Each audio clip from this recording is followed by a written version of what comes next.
सो लेंटो अनराइवल टांग सेट के इस एपिसोड की स्टार्टिंग में हम देखते हैं कि ये जो यांग फेंग होता है ये हो यहाँ की तरफ काफी तेजी से बढ़ने लगता है और इसे अपनी तरफ आते देख हो यहाँ भी अपने हाथ को उठा के अपनी किसी तरीके की पावर को इस्तेमाल करने लगता है। जबकि इस तरफ यांग फेंग जो इसकी तरफ आ रहा था वो इसकी पावर की वजह से जहाँ होता है वहीं पे रुक जाता है और ये मन में हैरान परेशान होते हुए कहता है कि इसने तो मुझे कितनी आसानी से हवा में ही रोक दिया और यहाँ तक कि अगर मेरे पास अभी जो पावर है इसके दम पे मैं एक सोल डुओलो से भी लड़ता तब भी मेरे पास एक अपर हैंड होता। और जब हो याओ ने इसे हवा में रोक लिया होता है तब ये ब्रेक कहता है और याओ के बस इतना कहते ही इसमें से धीरे धीरे करके एनर्जी रिलीज होने लगती है और इस चीज को देख के रेफरी भी काफी हैरान होता है क्योंकि अब इन दोनों के बीच से काफी ज्यादा एनर्जी रिलीज हो रही होती है और ये जो एनर्जी रिलीज हो रही थी ये विनाश का रूप ले लेती है और यहाँ पे काफी तगड़ा ब्लास्ट होता है और इस नजारे को देख के ऑडियंस भी काफी ज्यादा हैरान होती है। जबकि इस तरफ ये जो रेफरी होता है ये काफी हैरान होते हुए मन में कहता है कि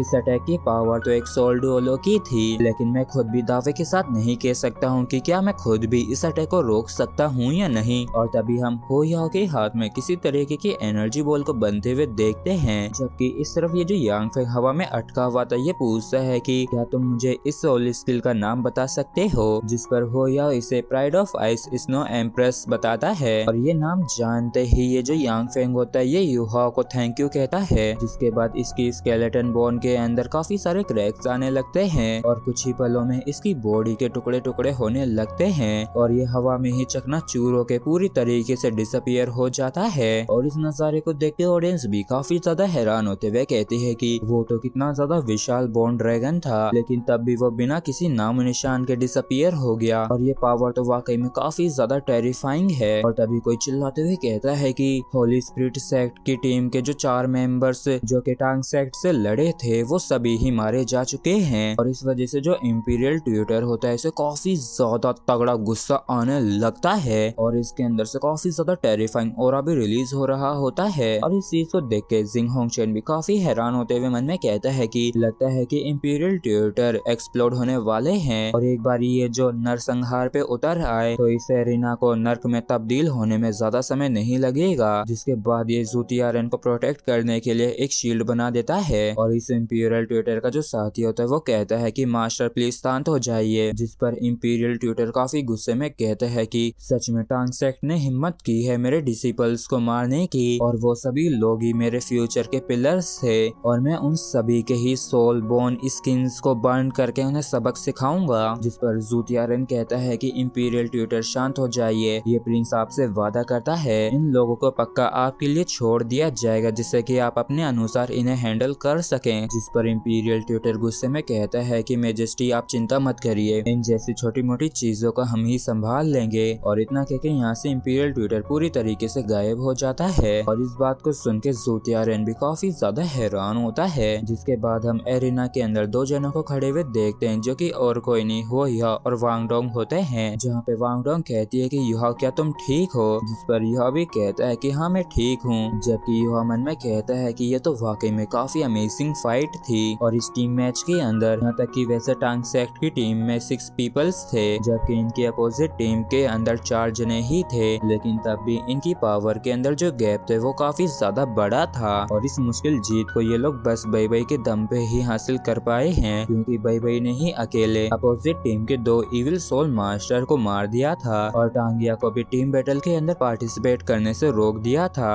जिसके बाद टीम मैच में शुरुआत में तो वैसे टांग सेक्ट का कोऑर्डिनेशन एकदम परफेक्ट था जिससे कि टांग सेक्ट गुयू को मार सकी और अपोजिट टीम की पावर को काफी कम कर दिया और इन सभी के बीच में जू सांसी का जो कंट्रीब्यूशन था वो सबसे ज्यादा इम्पोर्टेंट था। जिसके बाद जियाओ जियाओ का जिसने स्केलेटन किंग को सप्रेस करके रोक के रखा जो कि होली स्पिरिट सेक्ट की टीम का सेकंड सबसे स्ट्रॉन्गेस्ट पर्सन था जिसकी वजह से अपोजिट टीम की जो 3 की पावर थी वो सिर्फ 2 की ही रह गई थी। और बस मैंने ये एक्सपेक्ट नहीं किया था कि अपोजिट टीम के पास इतनी ज्यादा पावर होगी और अपोजिट टीम के पास भी काफी टेरिफाइंग आइस एबिलिटीज थी और तो और वो लू गेंगेंग जिसने टांग सेक्ट की टीम के लिए काफी ज्यादा परेशानी खड़ी की लेकिन अंत में हो या एक के बाद एक करके सारी परेशानियों को हल करने लगा उनकी काफी बड़ी कीमतें चुका के क्योंकि इसके जो 5 ट्रम्प कार्ड्स हैं वो पूरी तरीके से रिवील हो चुके हैं और इसका जो ये पहला ट्रम्प कार्ड था वो इसकी बॉडी की सेकंड अवेकनिंग मार्शल सोल थी जो कि इस मैच के अंदर सभी के सामने रिवील हो गई है। जिसके बाद इसका जो ट्रम्प कार्ड था वो judgement of the light of destiny था, जिससे कि इसने अपने अपोनेंट की टीम के लक को रिड्यूस कर दिया और अपने खुद के लक को बढ़ा लिया। और ये वाकई में एक काफी ज्यादा पावरफुल सोल स्किल है जो कि नाजुक समय पे पूरी बाजी को पलटने का दम रखती है। और इसके बाद जो ट्रम्प कार्ड था वो तब रिवील हुआ जब इन्होंने यांग फेंग को हरा दिया। और वो जो पर्पल गोल्डन फिगर थी वो 2 पर्सन की सोल फ्यूजन स्किल नहीं थी और न ही 3 पर्सन की। और वो जो तीसरा पर्सन था वो और कोई नहीं वांग क्यूअर थी, क्योंकि जब से ही टीम मैच शुरू हुआ है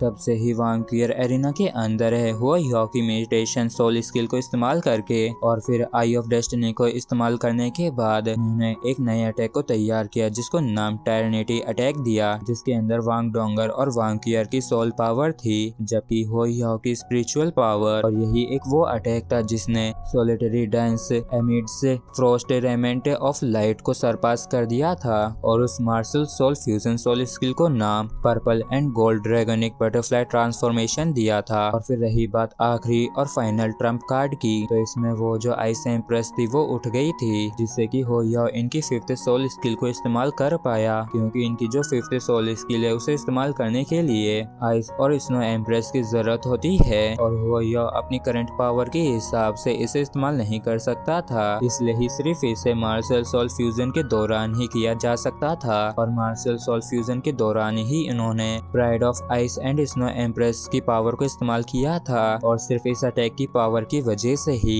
ये बॉन्ड ड्रैगन को पूरी तरीके से डिस्ट्रॉय कर सके। जिसके बाद हुआ काफी ज्यादा खुश होते हुए कहता है कि डोंगर हम जीत गए, जबकि इस तरफ टांग सेक्ट के जो बाकी के मेंबर्स थे वो भी काफी ज्यादा खुशी के मारे झूम रहे थे। जबकि इस तरफ डोंगर यह को गले लगाते हुए कहती है कि यह तुम काफी ज्यादा स्ट्रॉन्ग हो गए हो और ये चीज तुम्हें खुद को अभी तक पता नहीं चली है। और यहाँ तक कि वैसे मेरा दिल अभी थोड़ा सा कॉम्प्लिकेटेड है, लेकिन फिर भी मुझे तुम पे अभी काफी ज्यादा गर्व है। और फिर डोंगर काफी प्यार से कहती है कि ओ लिटिल हाउ मैं तुम्हें हग करना चाहती हूँ। और इस चीज को सुन के ये सभी लोग ही इन पे हंसने लगते हैं और इनका मजाक उड़ाने लगते हैं। जिसके बाद ये सभी ही टांग सेक्ट की इस जीत को सेलिब्रेट करने लगते हैं और इस जीत के साथ ये सभी ही काफी ज्यादा खुश होते हैं। और तभी हम यहाँ पे किसी ओल्ड मैन को देखते हैं जो कहते हैं कि मास्टर आपकी सच में काफी दूरदृष्टि थी और आखिरकार ये लोग बड़े हो ही गए और आने वाले फ्यूचर में हमारे शहर के पास अपने खुद के अल्टीमेट सोल्जर्स होंगे। जबकि इस तरफ ये जो जुईचेन होता है ये कहता है कि ये तो वाकई में काफी आउटस्टैंडिंग मैच था। तो जीसियन कहती है कि चलो चल के वापस से आराम करते हैं। और तभी ये पिंकी डोंगर से काफी ज्यादा चिपकते हुए कहती है कि डोंगर तुम तो वाकई में काफी ज्यादा अमेजिंग हो और मैं हरदम तुम्हारी नंबर 1 फैन गर्ल रहूंगी। और तभी ये पिंकी डोंगर को किस करने लगती तो डोंगर इसे दूर हटाने लगती है। और तभी जीसियन कहती है कि इतना ज्यादा बढ़िया होता ना अगर मैं कुछ साल बाद से जन्म लेती तो, क्योंकि इस तरीके से मैं भी कम्पीट कर पाती। और तभी जुईचेन यह के पास आते हुए कहता है कि आखिर अभी अभी वो तुम्हारी ट्रांसफॉर्मेशन स्टेट क्या थी, मैं भी उसे आजमाना चाहता हूँ। और तभी होली स्पिरिट सेक्ट के कुछ मेंबर्स इनके पास आते हुए कहते हैं कि क्या तुम्हें काफी ज्यादा गर्व हो रहा है। और ये बात कहने वाला और कोई नहीं झांग पेंग होता है जो कि काफी गुस्से में होता है। जिस पर पिंकी इसे मुंह तोड़ जवाब देते हुए कहती है कि आखिर हम गर्व क्यों ना करें, क्या तुम लोगों को जेलसी हो रही है, और अगर तुम्हें सच में जेलसी ही हो रही है तो बस कह दो ना। जबकि इस तरफ ये जो जुईचेन होता है ये कहता है कि ये बिल्कुल नवजात बच्ची जैसी है जो कि शेर से भी नहीं डरती है। जबकि इस तरफ वांग क्यूअर भी कहती है कि मुझ पे जो तुम्हारा एहसान था मैं उसे चुका चुकी हूँ। वांग क्यूअर की इस बात को सुन के यह कहता है कि वांग क्यूअर थैंक यू। और ये बात यह काफी खुशी के साथ कह रहा होता है तो वांग क्यूअर भी इसे देखती ही रह जाती है। इसके बाद ये मुंह फेर के यहाँ से जाने लगती है। यह पीछे से कहता है कि प्लान को शुरू करने का समय आ गया है, जिस पर वांग क्यूअर भी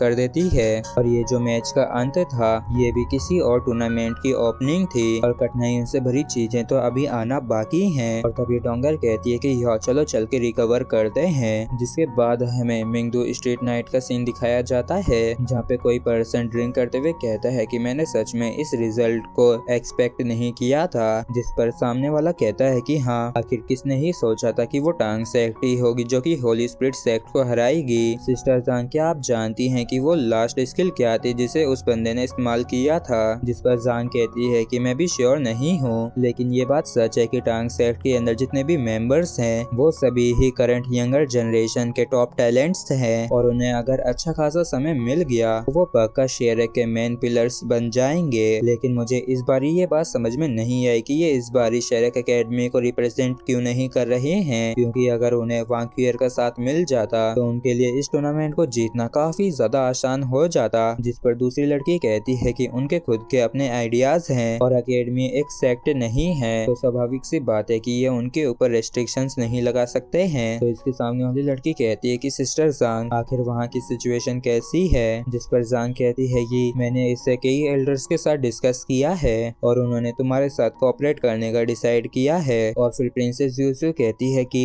बहुत बढ़िया, शेरे की मदद के साथ हमारे चांसेस कहीं ज्यादा बढ़ जाएंगे। जिस पे वैना कहती है कि बहुत अच्छे, अब हम यूनाइट हो सकते हैं और मैं पूरी उम्मीद करती हूँ कि ये काफी अच्छी शुरुआत हो और कुछ भी क्यों ना हो जाए, सन मून एम्पायर पावर में नहीं आनी चाहिए। जिस पर जांग कहती है कि चलो ठीक है, अब डिटेल्स पे बात कर लेते हैं क्योंकि अब समय भी खत्म होने को है और डिस्कशन करने के बाद हम लौट के अरेंजमेंट्स कर सकते हैं। और अब तुम लोगों को जो एक्शन लेना है उसके प्लान को छिपाने की हमसे कोई जरूरत नहीं है। जिसके बाद हमें ज़ूथियारेन के साइड का सीन दिखाया जाता है जहाँ पे ज़ूथियारेन पूछता है कि आखिर कैसे, जबकि इसके सामने एक बंदा योर मेजेस्टी को रिपोर्ट करने आया होता है और ये कहता है कि योर मेजेस्टी सारे अरेंजमेंट्स कंप्लीट हो चुके हैं और ये जो ईस्ट साउथ नॉर्थ तीनों डायरेक्शंस है, यहाँ पे हमारे ट्रूप्स ने घेराबंदी कर ली है और हर डायरेक्शन में जो इंचार्ज हैं वो सभी ही लेवल 9 के सोल इंजीनियर्स हैं और हमने जो ये जानबूझकर ये रास्ते बंद किए हैं तो उन्हें भी पक्का इस सिचुएशन के बारे में पता चल गया होगा। जिस पे ज़ूथियारेन पूछता है कि आखिर वेस्ट को लेके तुम लोगों की तैयारियां कैसी हैं। जिस पर ये बंदा कहता है कि वेस्ट साइड भी तैयार है और वो लोग बस वेस्ट साइड से ही पास हो सकते हैं और ये भी एक आखिरी मौका होगा। जिस पर ज़ूथियारेन कहता है कि ठीक है, अब तुम जा सकते हो और अगले 2 दिनों तक सभी को हाई अलर्ट पे रखो। और ये वाकई में काफी बढ़िया बात हुई जो उन्होंने राइट चूज किया, क्योंकि उन्होंने जो वेस्ट साइड को चूज किया है तो उससे हमारे जो लॉसेस हैं वो काफी ज्यादा कम हो जाएंगे। जिसके बाद हम देखते हैं कि ये जो ज़ूथियारेन होता है ये हवा में उड़ के आ जाता है और फिर काफी ज्यादा खतरनाक तरीके से सिंहासन पे जाके बैठ जाता है। और इसी के साथ फ्रेंड्स हमारा ये एपिसोड भी यहीं पे खत्म होता है। अगर आप लोगों को वीडियो अच्छा लगा हो तो प्लीज चैनल को सब्सक्राइब और वीडियो को लाइक करना बिल्कुल भी ना भूलें। Thank you.